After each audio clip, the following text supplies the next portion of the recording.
Bagi kalian, para pengusaha yang lagi memulai bisnis, pastinya membutuhkan dana yang jumlahnya tidak sedikit.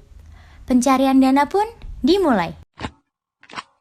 Sudah menjadi tradisi bagi pengusaha mengandalkan bank sebagai sumber pendanaan dalam bisnisnya.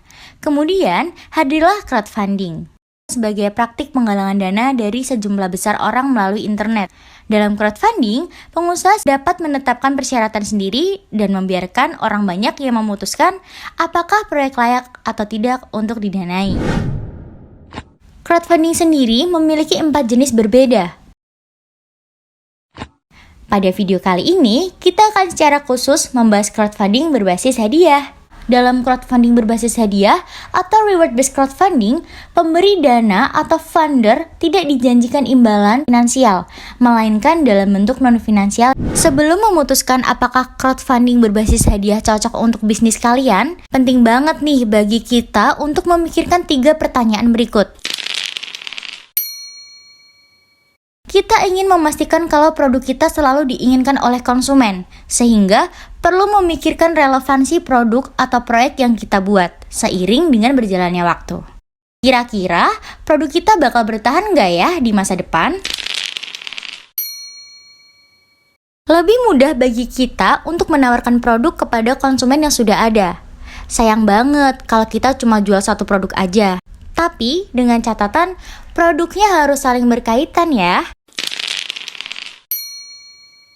Sebagai pengusaha, pasti ingin punya pendapatan jangka panjang. Karena itu, kita harus memikirkan apakah konsumen akan berlangganan dengan produk kita. Pembelian berulang, otomatis pendapatan kita terjamin. Sekarang, yang paling penting adalah memutuskan proyek apa yang ingin kita buat. Bingung? Yuk, aku kasih tahu.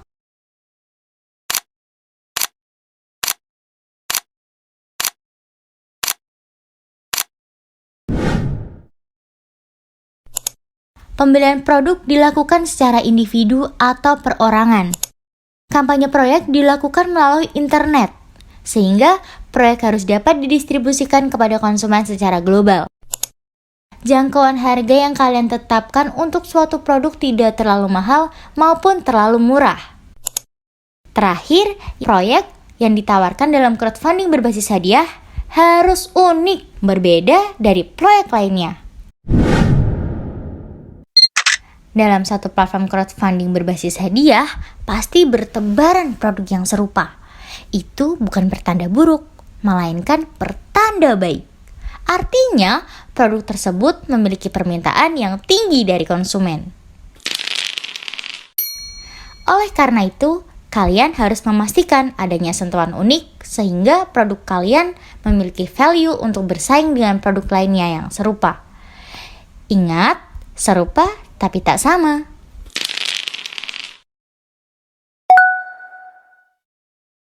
Ketika sedang merancang produk untuk bisnis kita, bayangkan testimoni positif seperti apa yang akan diutarakan oleh konsumen. Sebagai pengusaha jaket kulit, testimoni positif dari konsumen yang diharapkan adalah bagaimana teksturnya yang lembut, worth it dengan harganya yang mahal. Produk yang akan dibuat sudah diputuskan secara bulat.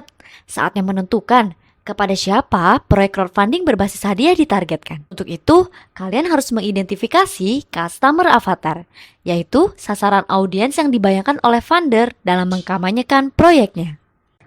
Ada 2 cara untuk mengidentifikasi customer avatar kalian, yaitu secara demografi dan behavioral.